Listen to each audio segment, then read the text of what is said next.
Prezados alunos e alunas, sejam todos bem-vindos à última disciplina do nosso programa de carga horária complementar.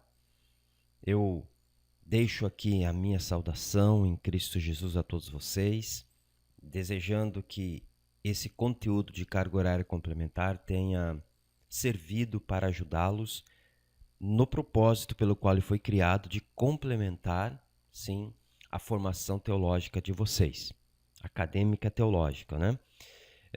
A nossa disciplina, ela está dividida em dois assuntos. A primeira e a segunda aula falarei sobre a antropologia cristã, que é a doutrina do homem. A terceira e quarta aula estarei falando sobre a angelologia, que é a doutrina dos anjos. Lembrando que tanto a antropologia cristã como a angelologia fazem parte da teologia sistemática e, como eu falei na apresentação desse programa, o nosso foco foi explorar um pouquinho mais a teologia sistemática, visto que o teólogo ele vai desenvolver os seus trabalhos utilizando quase que integralmente a teologia sistemática. Então, nossa visão, nosso objetivo, nosso propósito foi reforçar a parte em que o teólogo mais vai utilizar na realização dos seus trabalhos. Vamos então para a apresentação da primeira parte da nossa aula, que é a antropologia cristã. Está dividida em duas aulas. Na primeira aula, vamos estudar a existência do homem, condições ou condição original do homem, os componentes básicos dos seres humanos e a atividade de pesquisa e fixação. Na segunda aula, vamos estudar a aprovação do ser humano, né? A provação, de prova, tá? O homem no estado de pecado, a queda do homem, o pecado original, promessa de redenção ao homem, o homem como filho de Deus e, por fim, as atividades de pesquisa e fixação. Depois, quando nós entrarmos na segunda parte dessa disciplina, então farei a apresentação das duas aulas correspondentes à disciplina de angelologia. Vamos para uma introdução, então. Como o nosso curso é teológico, vamos entender que o papel da antropologia presta à teologia. Por que eu coloco isso? Nós temos que separar. Existe a antropologia ciência, que estuda o ser humano em uma ótica, e existe a antropologia teológica, que vai estudar o ser humano em uma outra visão. Eu quero deixar claro para todos os nossos alunos que há essa distinção dessas duas ciências, né? Vamos dizer assim.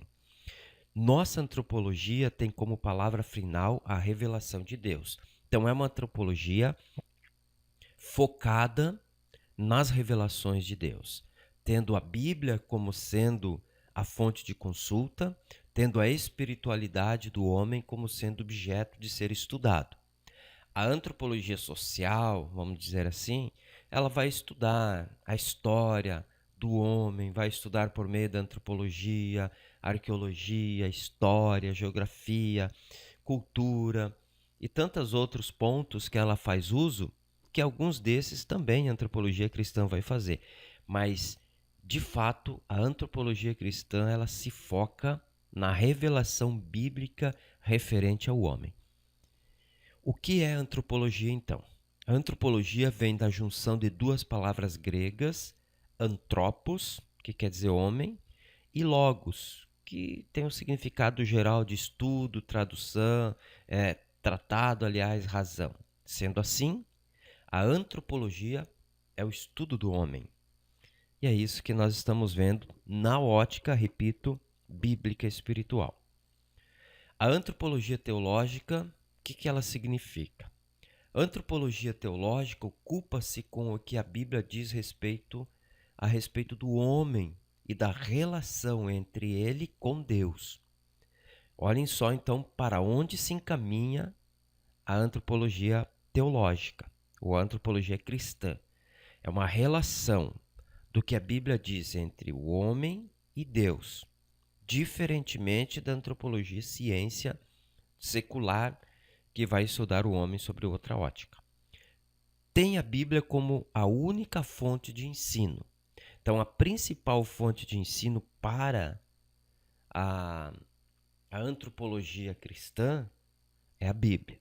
É claro que quando a gente tem mais tempo, vai estudar com mais propriedade, acaba entrando na antropologia, a cultura bíblica, entra na antropologia a geografia para ver a migração dos povos, enfim, povos bíblicos. Então sempre vai estar relacionado com a Bíblia a antropologia teológica. Isso foi uma pequena introdução para que o aluno possa se ambientar. Vamos agora para o ponto, a existência do homem. Já chamo a atenção aqui no seguinte ponto. A criação do homem foi a coroa das obras perfeitas de Deus. Se alguém acha que foi o universo, se alguém acha que foram os animais, se alguém acha que foi a natureza, a obra mais perfeita de Deus, eu digo que não. A obra perfeita foi o ser humano. Porque observem que todas as outras obras, tudo que existe, inclusive os anjos, eles foram criados para servir ao ser humano. A natureza foi criada para servir o homem. O universo, enfim, e os anjos também foram criados para servir os anjos, os homens. É claro que a questão dos anjos, eles são criados, né, de uma forma a obedecerem somente a Deus. Nós vamos verificar isso na segunda parte dessa nossa disciplina. O corpo humano é a obra-prima do Criador, porque é uma criação especial. É a sua semelhança. Aí que está especificado por que o ser humano é a obra-prima da criação. Porque em momento algum Deus, nem aos anjos, Deus falou assim: façamos o anjo conforme a nossa imagem e semelhança. Os anjos foram criados. Agora, a natureza que foi criada também, em momento algum, Deus falou isso. Agora, o homem sim. Então, nós possuímos uma semelhança com o nosso Criador. E nós vamos ver isso no transcurso da aula. Então, ele se torna a coroa da criação de Deus. E olhem que a obra redentora, salvadora, não foi feita para a natureza nem para os animais, somente para o ser humano, nem para os anjos foi feito. Por isso criou o homem do pó à sua imagem e semelhança, a fim de manter comunhão com ele, com o Criador. Gênesis capítulo 1, versículo 26, 27 diz: E disse Deus: façamos o homem à nossa imagem conforme a nossa semelhança, e domine sobre os peixes do mar, sobre as aves dos céus, sobre o gado e sobre toda a terra, e sobre todo réptil que se move sobre a terra. E criou Deus o homem à sua imagem, a imagem de Deus o criou, homem e mulher os criou. Aqui está o relato, um dos relatos da criação do homem, e vejam que Deus colocou tudo que havia sido criado anteriormente à disposição do ser humano para usar e dominar. Por isso que o ser humano é a obra-prima da criação de Deus, e também quando ele diz façamos a nossa imagem conforme a nossa semelhança. Aqui eu não vou entrar na questão do plural, façamos, com quem Deus estava conversando, né? Então não resta dúvidas que Deus estava ali falando com a Trindade que é eterna. Estava o Pai, o Filho e o Espírito Santo decidindo como aliás o homem seria criado. Alguns pensam que Deus estava falando com os anjos, mas é fácil de refutar esse pensamento. Primeiro, os anjos não têm poder criador. Os anjos não conseguem trazer à vida nem sequer uma mosca, que dirá então fazer uma criação tão especial quanto foi o homem.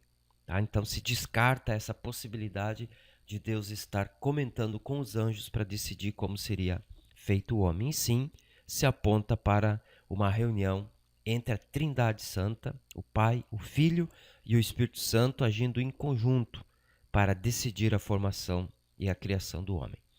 Havendo criado o homem, assoprou sobre ele o Espírito e ele começou a viver diante daquele que o criara.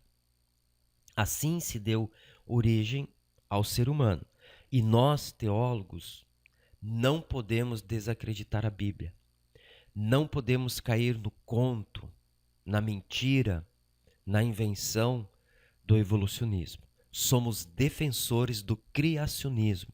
Somos criados diretamente das mãos de Deus, porque assim a Bíblia trata a antropologia cristã e nós acreditamos nela. Independente se os cientistas ou outras pessoas desacreditam.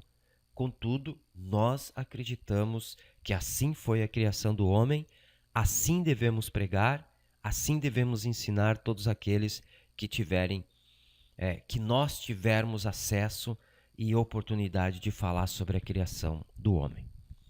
O corpo veio do pó da terra. Então, Deus criou o homem de uma matéria já existente, a terra. O hebraico diz que Deus formou Adão do pó da Adama. Por isso foi chamado Adão. Então aí tem uma explicação em hebraico do nome Adão. Tem outras explicações também, mas vamos ir se limitando a essa. O Espírito veio de Deus e juntos formaram uma alma vivente. Gênesis capítulo 2, versículo 7. E formou o Senhor Deus o homem do pó da terra, soprou em suas narinas o fôlego da vida, e o homem foi feito alma vivente. Então, esse sopro trouxe consigo a alma e o espírito ao homem. E a partir daí, então, em um corpo formado de uma matéria já existente, a terra, o homem passa, então, a ter vida e se torna a criação especial de Deus, com todas essas particularidades que encontramos no homem, uma máquina perfeita de funcionamento, a capacidade mental, intelectual, que os outros seres não possuem. Então isso é fantástico realmente, essa criação. Duas palavras que designam o homem, a humanidade. Adão, que é tratada no hebraico, em especial o Antigo Testamento. Esse termo refere-se à raça humana, tanto homem quanto mulher. Então, quando alguém está lendo a Bíblia em hebraico, talvez seja o caso de alguns dos nossos alunos, ele vai encontrar a palavra Adão no hebraico, e aí ele tem que ver o contexto que está sendo falado para ver se refere a toda a raça, homem, mulher, tudo isso vai se referir a esta palavra. E quando nós vamos para a Septuaginta, que aí fala do Antigo Testamento no grego, ou então o Novo Testamento, que foi escrito no grego, nós vamos encontrar a palavra antropos, de antropologia, que é o tema da nossa aula, primeira e segunda aula dessa última disciplina do programa de carga horária complementar. Geralmente significa a humanidade. Então, antropos, no geral, tem o significado de tratar com a humanidade como um todo. Origem do homem a partir da ciência. Então agora vamos ver a teoria da evolução, que vai se confrontar com a teologia, com a teoria não, com o criacionismo, que é o que nós acreditamos. Então a teoria da evolução, todos sabem que Darwin é o principal expoente dela, que o homem surgiu do primata, foi evoluindo, tem os nomes aqui, até chegar o homem moderno, e então caminhar de forma ereta, coisa que nós não acreditamos nisso. Acreditamos que Deus já criou o homem da forma que ele existe. Para Darwin, criador da teoria evolucionista, a evolução significa mudança gradual e progressiva. Para nós, isso é mera tentativa de desacreditar aquilo que Deus fez, ou seja, a criação original do ser humano. Não aceitamos isso. O teólogo Meyer Perman escreveu porque já descansa com o Senhor, um grande escritor, diversas obras, um cristão judeu, diversas obras ele deixou, e entre eles uma obra muito interessante sobre teologia sistemática, e ele escreve o seguinte: Os evolucionistas inventaram um tipo de criatura pela qual o macaco passou para o estágio humano. Esse é o tal do elo perdido, que chama Pithecanthropus erectus, onde está a evidência? 2 dentes, um fêmur e uma parte de um crânio. Foram descobertos nas ilhas de Java. Então, como pode uma teoria ser construída, fundamentada em 2 dentes encontrados, um osso de fêmur e uma parte de um crânio? Daí que surgiu, então, o pontapé inicial, vamos dizer, da teologia, eu digo da teoria evolucionista, coisa que nós refutamos por completo. Atenção, então. A teoria da evolução não está em harmonia com a criação de Deus, conforme revela a Bíblia. Portanto, essa parte da antropologia nós descartamos, não aceitamos ela. Não significa que a antropologia secular, as estudadas em instituições que não são teológicas, nós temos que refutá-la como um todo. Não, existe muita coisa boa, interessante de ser estudada e nos dá um amplo conhecimento das coisas, mas não podemos aceitar quando entra na questão do evolucionismo, até porque isso é mais na ciência e não na antropologia científica. Mas vamos lá. Não cremos no evolucionismo, e sim no criacionismo bíblico. Isso acredito que todos os nossos alunos, futuros acadêmicos, já estão aí com a mão no canudo, teólogos, não temos esse problema que entre nós exista alguém que desacredita no relato bíblico e acredita no relato da ciência nesse ponto aqui. Então vamos passar a aula, que o assunto é bastante extenso. Origem do homem a partir da Bíblia agora. Nós vimos a origem do homem a partir da teoria do evolucionismo. Vamos para a teologia do criacionismo agora. Então disse Deus: façamos o homem à nossa imagem, conforme a nossa semelhança. Domine sobre os peixes do mar, sobre as aves do céu, sobre os grandes animais de toda a terra e sobre todos os pequenos animais que se movem rente ao chão. Criou Deus o homem à sua imagem, a imagem de Deus o criou, homem e mulher os criou. Eu trouxe aqui um texto um pouquinho diferente de Gênesis, na nova versão internacional, que eu particularmente não gosto.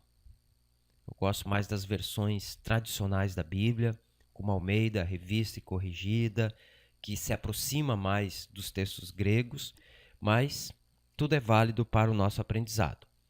A realidade da criação do homem por Deus é decretada em Gênesis capítulo 1, versículo 26, e criou Deus o homem à sua imagem.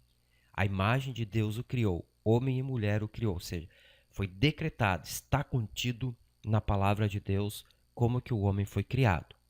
E nós, como teólogos, temos a Bíblia como sendo principal livro da realização do nosso trabalho como teólogo e também da nossa fé e prática. Declarada em Gênesis 1 e 27, e disse Deus: façamos o homem à nossa imagem conforme nossa semelhança, e domine sobre os peixes do mar, sobre as aves dos céus, sobre o gado, e sobre toda a terra, e sobre todo o réptil que se move sobre a terra. Então está decretada também em Gênesis. Além disso, podemos verificar que o homem recebeu um organismo físico por um ato de formação de Deus e tornou-se um ser vivente. Gênesis capítulo 2, versículo 7. E formou o Senhor Deus o homem do pó da terra e soprou em suas narinas o fôlego da vida, e o homem foi feito alma vivente. Então, aqui está a realidade da criação do homem por Deus. Está decretada em Gênesis, no capítulo 1, versículo 26. Depois está declarada em Gênesis capítulo 1, versículo 27. E assim nós encontramos também em Gênesis capítulo 2, versículo 7, que o homem se torna com vida, um ser vivente, e recebe o domínio das coisas. E nós, eu repito, como seguidores e ensinadores da Bíblia, não podemos ter dúvida que exatamente dessa forma foi que surgiu o homem sobre a terra. A criação do homem foi precedida por um conselho divino. Façamos o homem à nossa imagem, conforme a nossa semelhança. Está lá em Gênesis capítulo 1, versículo 26. Esse diálogo diz respeito àquelas pessoas divinas que têm o poder de criar, ou seja, o Pai, o Filho e o Espírito Santo. Aí eu pego teólogo Elienaldo Renovato, grande escritor, que ele escreve o seguinte sobre isso. Assim, ele, em conjunto com os outros componentes da sua unidade, que se consubstanciam na Trindade, Pai, Filho e Espírito Santo, de modo solene e majestático, disse: façamos o homem à nossa imagem, conforme a nossa semelhança. Então, observem que é descartado a possibilidade dos anjos estarem participando dessa decisão de como criar o homem. Porque os anjos, como eu disse, não têm poder criador. Se não tem poder criador e tem uma natureza diferente da de Deus, eles não podem, então, tomar decisão. Então, não resta dúvida, é a Trindade. Assim, nós já estudamos, além da introdução, a existência do homem. Está fundamentado na Bíblia e é assim que nós acreditamos piamente que o homem foi criado. Vamos agora para a condição original do homem. A Bíblia demonstra a condição original do homem, a imagem e semelhança de Deus. Olhem as passagens bíblicas aqui, vocês têm no caderno e conteúdo de vocês. Então, essa é a condição original do homem. O que é a imagem e semelhança de Deus no homem? Isso aqui nós precisamos esclarecer. Eu já adianto para vocês, e acredito que vocês já devam ter estudado no curso que vocês estão fazendo, que não se trata de semelhança física. Por mais que a Bíblia apresenta Deus com olhos, com boca, com narinas, com ouvido, com mãos, com braço, com coração. Vocês já estudaram isso. Na primeira disciplina aqui do nosso programa de carga horária complementar, mas a segunda disciplina, quando a gente estuda sobre a Trindade, sobre Deus, que existem citações que são dadas a Deus, características humanas, para que nós possamos compreender Deus, mas que na realidade ele não possui essas características humanas. Tá? Então, o que seria essa imagem e semelhança de Deus, se não é a parte física nossa? De imediato, quero afirmar que, de forma categórica, que essa imagem e semelhança não é a parte física, conforme estou falando. Vamos ver, então, o que é a imagem de Deus não denota semelhança física. É um erro muito grave pensar que o corpo humano é a representação da forma de Deus. Deus é espírito, tá? Essa é a definição que ele mesmo coloca na sua palavra. Deus é espírito. Existem as teofanias, estão lembrados? As teofanias que podem ser teofanias audível, quando somente se ouve com os ouvidos físicos humanos a voz de Deus. E existe a teofania física, quando Deus se materializa de alguma forma, como foi o caso da coluna de fogo, como foi o caso da sarça ardente, como foi o caso quando Moisés está na fenda da rocha e vê um clarão onde Deus passa, ou seja, há uma teofania. E essa teofania pode ser audível, somente ouvindo a voz, como pode ser visível. Agora, ninguém viu Deus e jamais homem algum verá enquanto estiver nessa situação de carne e osso. Tá? Então, não é a representação física. Nós não somos a representação física de Deus. A Bíblia declara que Deus, que é espírito onipresente, não pode ser limitado a um corpo físico. João 1,18. Deus nunca foi visto por alguém. O Filho unigênito que está no seio do Pai, esse o revelou. Revelou para nós com detalhes, mas não em aparência física. Deus não é homem, pelo contrário, é espírito, e como tal não possui partes ou substâncias, mas é invisível. Colossenses 1:15, o qual é a imagem do Deus invisível, o primogênito de toda a criação. Então, nós vamos conhecê-lo de fato quando nós chegarmos no céu. Por isso que Jesus Cristo é a revelação especial de Deus, assim como a palavra de Deus, vimos isso em bibliologia, porque ali nós podemos, Cristo ele manifestou mais o que é o Pai, nos ensinou mais quem é o Pai. E a Bíblia então também permite que Deus seja estudado, porque a Bíblia, ela nos mostra a revelação de Deus até onde Deus quer que nós o conheçamos, o suficiente para crermos nele e o suficiente para buscarmos a salvação que ele oferece para nós. O teólogo Vicente Jung escreveu no seu livro de Teologia Sistemática o seguinte: visto que foi provado que Deus é incorpóreo, a imagem não deve, portanto, estar relacionado com o corpo do homem.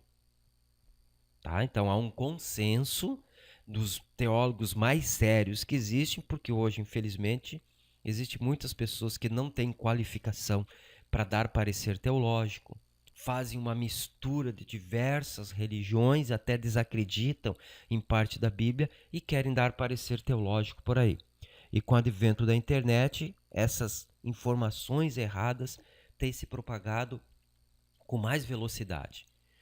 Cabe aos teólogos sérios e bem formados defenderem esse posicionamento correto, que a imagem e semelhança de Deus no homem não significa a sua aparência física. A imagem de Deus refere-se à sua semelhança triuna. O homem foi criado um ser tríplice, isto é, espírito, alma e corpo. Está em 1 Tessalonicenses 5:23. E o mesmo Deus de paz vos santifica em tudo, todo o vosso espírito e alma e corpo sejam plenamente conservados, irrepreensíveis para a vinda de nosso Senhor Jesus Cristo. Semelhante à estrutura de Deus, que se apresenta como um ser triuno, ou seja, o Pai, o Filho e o Espírito Santo. Essa é uma semelhança. Deus, na sua imensidão, constituído aí, vamos dizer assim, pela Trindade, eles esperam aí.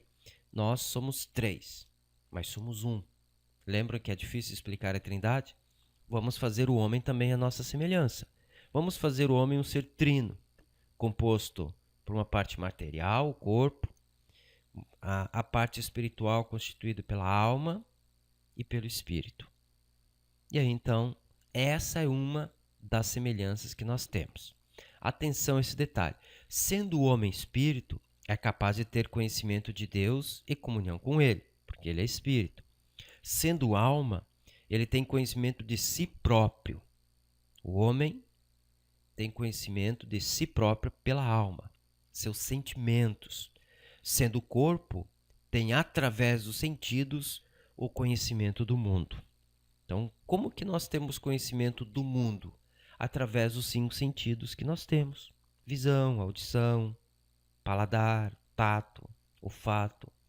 É isso que nos mostra o conhecimento do mundo, e é também por intermédio dos sentidos, 5 sentidos, que vem o pecado para nós. Mas falaremos mais à frente. A imagem de Deus refere-se à imagem pessoal. Esta imagem pessoal significa que tanto Deus como o homem possuem personalidade, algo que não há nos animais, seja os que voam, seja os que estão na terra, seja os que estão no mar. Eles não foram criados com personalidade. Deus, sim, é um ser com personalidade. Quando fala personalidade, é um ser pessoal. E o homem também tem essa semelhança de Deus. É um ser pessoal, tem personalidade. Por personalidade entende-se a capacidade de pensar, amar, ter vontade, ou seja, agir como uma pessoa. Deus tem essa capacidade e eles decidiram, vamos fazer o homem com essa capacidade também. Por isso que nos tornamos semelhante a eles. O teólogo, novamente Helenaldo Renovato, escreve o seguinte: o homem, um ser pessoal, à semelhança de Deus, tem inteligência, vontade e emoções. Deus tem isso também. Nos tornamos semelhante a ele assim. Tal condição lhe distingue dos animais. Enquanto esses apenas agem por instinto, falando dos animais, né? Conforme o que Deus programou para eles, aquele tem autoconsentimento e autodeterminação, autoconhecimento e autodeterminação. Aí ele fala do homem. O homem imagina, projeta, cria, inventa e produz coisas. Os animais apenas repetem o que lhe instiga a natureza. Essa é a diferença. Por que nós somos assim? Porque Deus é assim. E Deus nos criou semelhante a ele nesse quesito. A imagem de Deus refere-se a uma existência interminável. O homem foi dotado de uma existência interminável. Está lá em Mateus 25:46. Irão esses para o tormento eterno, mas os justos para a vida eterna. Eterno quer dizer sem fim.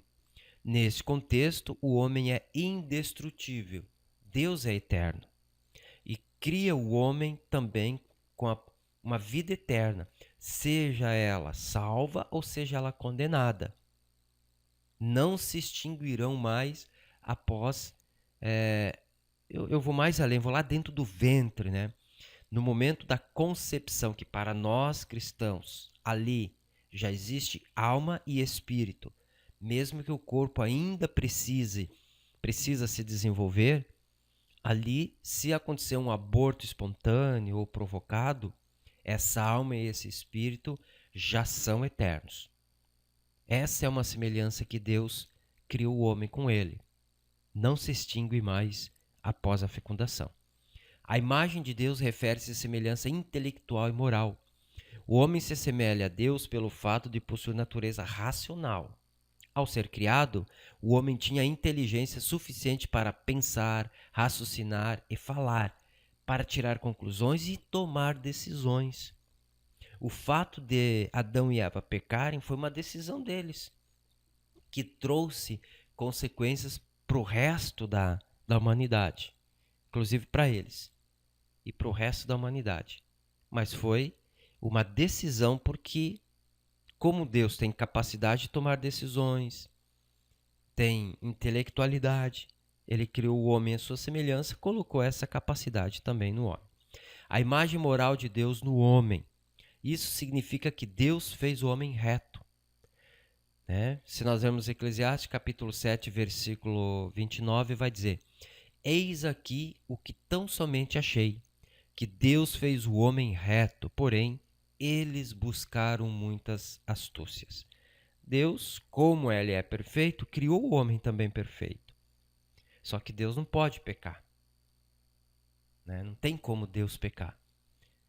Agora o homem, na sua capacidade decisória, ele decidiu pecar. Assim sendo, somente os seres humanos possuem a capacidade de sentir o que é certo e o que é errado. Os animais agem por instinto, não vamos confundir isso. Na Bíblia de Estudo Pentecostal, tem uma nota que diz assim: eles tinham semelhança moral com Deus, pois não tinham pecado. Eram santos, tinham sabedoria, um coração amoroso e o poder de decisão para fazer o que era certo. Viviam em comunhão pessoal com Deus, que abrangia obediência moral e plena comunhão. Então Deus cria o homem com essa capacidade, criou o homem reto, sem pecado. Criou Adão e Eva à semelhança de Deus, reto, sem pecado, santo. Só que o homem também, por ter a capacidade de tomar decisão, então ele enveredou para o pecado. Assim já vimos esses 3 pontos, contando com a introdução, e vamos para o último ponto da nossa primeira aula a respeito da antropologia cristã, os componentes básicos dos seres humanos. Vamos ver?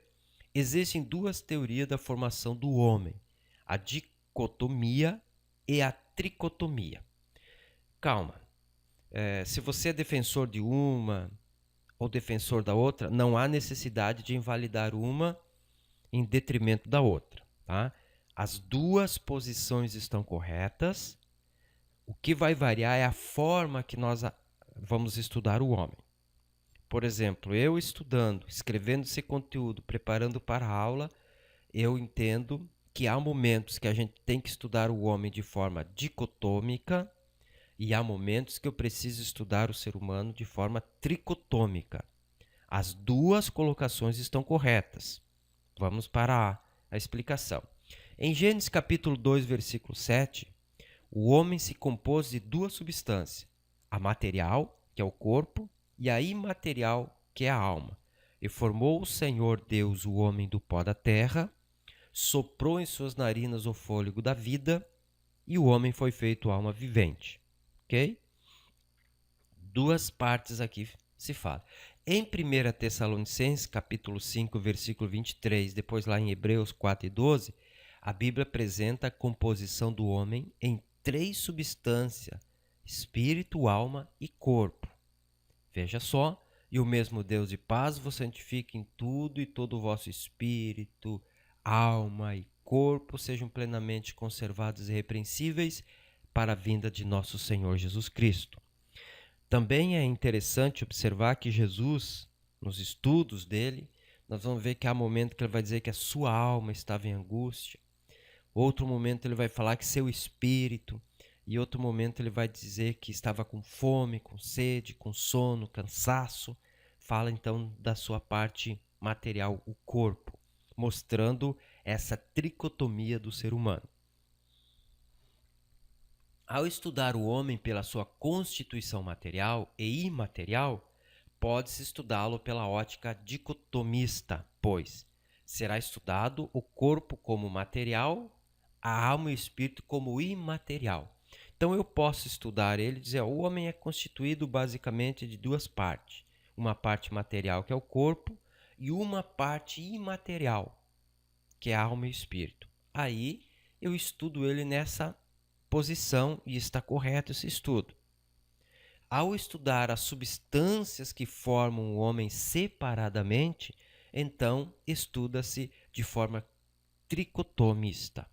Ou seja, eu vou chegar e vou dizer, bom, mesmo que o homem tenha duas partes principais, a material, o corpo, a espiritual, que constitui o espírito e a alma, eu quero falar de cada uma delas separadamente, então eu falo do homem como uma formação tricotômica ou tricotomista. Ou seja, o homem possui o corpo, parte material, possui o espírito, que faz parte da parte material, e possui a alma, que também faz parte da parte material. E aí eu falo do homem de uma forma tricotomista. Então, não há motivos para disputas. Não há motivos para brigas entre estudiosos, denominações, posições teológicas, quando se aborda a formação do homem em relação a dicotomia ou tricotomia. As duas posições estão corretas. O que vai diferenciar é que existem teorias dicotomistas que dizem que a alma se extingue com a morte da pessoa. Aí já entra numa heresia. A alma, ela é um elemento permanente, assim como o espírito. E a identidade da pessoa não está no corpo. O corpo nos dá a identidade terrena. Entre nós, o tom da voz, a gente reconhece quem está falando. A fisionomia, a gente reconhece quem é. O nome dado aqui na Terra para identificar aqui. Tudo isso vai ficar, por isso que o corpo será transformado num corpo diferente, né? Agora, a identidade está na alma da pessoa. E se morrer a alma com a morte da pessoa, some-se a identidade da pessoa. Aí fica um espírito vagando sem saber quem é o espírito. A alma e o espírito são inseparáveis. E a alma vai dar identidade àquele espírito. Tá? Falo aqui de forma resumida, até pela nosso tempo de aula, E também não é objetivo a gente se aprofundar muito nesse assunto, mas só para ter uma noção de como se explica isso. Vamos estudar separadamente as 3 substâncias que formam o homem. Faremos um estudo, então, tricotomista. O espírito humano. O termo hebraico, ruach, significa espírito e é encontrado 387 vezes no Antigo Testamento. O grego pneuma basicamente significa vento ou hálito, referindo-se ao espírito de um homem ou de uma mulher. Quando a gente estuda a doutrina do Espírito Santo, às vezes a gente estuda como pneumatologia, doutrina do Espírito, né? Porque vem dessa palavra pneuma. Mas às vezes é estudado como paracletologia, que quer dizer consolador.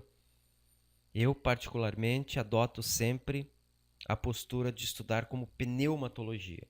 Pneuma, do grego, ar, vento, pneumático, né? Pneu, o que tem dentro de um pneu?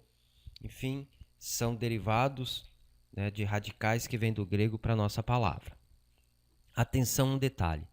É o espírito que vincula os seres humanos ao mundo espiritual e os ajuda a interagir nessa dimensão. Por isso que ela é bastante tratada. O espírito é bastante tratado pela Bíblia. O espírito é bastante tratado na comunhão da igreja. Enfim, é indispensável porque é ele que liga ao mundo espiritual. O espírito do homem, quando se torna morada do Espírito de Deus, é centro de adoração, de oração, cântico, bênção e de serviço. Notem que isso daqui já dá uma pregação para aqueles que são pregadores e tantas outras colocações dos nossos conteúdos que dá para ser pregado nos púlpitos com bastante ênfase. Vamos então à alma humana. Os hebreus usavam o termo hebraico nefesh para aludir à alma. Esse termo foi empregado 755 vezes no Antigo Testamento. Essa palavra significa vida, o próprio eu, a pessoa, né? A pessoa, a essência da pessoa, a alma. O Novo Testamento usou o termo grego psyche 101 vezes para descrever a alma humana. A alma é aquele princípio inteligente e vivificante que anima o corpo humano, usando sentidos físicos como seus agentes na exploração das coisas materiais e os órgãos do corpo para se expressar e comunicar-se com o mundo exterior. Vejam que, de uma forma assim, depois a gente vai falar sobre o corpo também, todas as partes do homem, mas veja só, mais ou menos é assim. Dentro do corpo nós temos a alma e o espírito. O espírito que está em nós tem ligação com o mundo espiritual.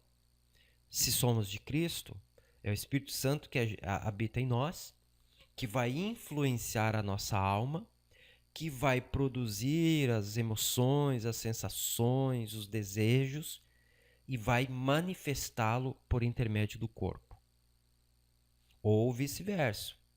Se o espírito não for o de Cristo, for o espírito maligno que está dentro de uma pessoa, ele vai influenciar a alma e a alma vai se relacionar com o mundo exterior por meio do corpo, da violência, no cometimento dos pecados, né, na agressividade verbal, física, para ver como que esse conjunto de elementos no ser humano atuam em conjunto realmente, e aí a gente conhece a pessoa e já sabe o que está atuando nela. Vamos em frente então. A alma é aquele princípio inteligente e vivificante que anima o corpo humano usando sentidos físicos como seus agentes na exploração das coisas materiais e os órgãos do corpo para se expressar e comunicar-se com o mundo exterior. Aqui, mesmo repetindo essa parte, é o entendimento, dá o desfecho do entendimento da ação da alma sobre o corpo. Chamo atenção a esse detalhe. Defendemos a teoria do criacionismo, pois essa teoria ensina que Deus cria direta e imediatamente uma alma e um espírito para cada corpo no tempo da concepção. e que somente o corpo é gerado pela fecundação do óvulo através do espermatozoide. Essa é a nossa crença. E é isso que nós temos que ensinar e disseminar. Deixa eu voltar aqui. O sentir, o pensar, o exercer vontade e outros atos são todos elementos, atividades da alma. São todos eles atividades da alma ou do eu. Então vejam só, a essência do ser humano está na alma. Por isso que nós precisamos tratá-la. Corpo humano agora. O corpo é a parte física do homem. E veio do pó da terra, ou seja, foi feito de um elemento pré-existente. Já comentamos. O corpo não é o homem, pois ele pode existir a parte do corpo, que é interessante. Mesmo que o corpo volte para o pó da terra, o homem continua existindo, porque existem as outras duas partes, que são imateriais, como nós estudamos, e são intermináveis, que é a alma e o espírito. Então ele continua existindo, sendo que a identidade dele está constituída na alma. A consciência dele está também ali. Mais uma vez, faço uso dos escritos do teólogo Meyer Parman, que diz o seguinte: é verdade que esse corpo é terreno, e como tal, um corpo de humilhação, sujeito às enfermidades e à morte, de maneira que gememos por um corpo celestial. Mas a vinda de Cristo, o mesmo poder que vivificou a alma, transformará o corpo, assim completando a redenção do homem. Olha que maravilha essa definição. É isso que nós aguardamos. O corpo é momentâneo, morre, torna-se pó porque do pó veio, mas na redenção de Cristo, na salvação eterna, acontecerá a ressurreição dos salvos. E assim, prezados alunos, nós finalizamos a primeira aula da nossa disciplina de antropologia cristã. Deixo as atividades de pesquisa e fixação para que vocês explorem um pouquinho mais o conteúdo. Despeço-me de todos, agradecendo a oportunidade de compartilhar mais uma aula com vocês. E desejo que a graça do nosso Senhor Jesus Cristo, o amor de Deus e a comunhão do Espírito Santo esteja com todos vocês e até a próxima aula, se Deus permitir.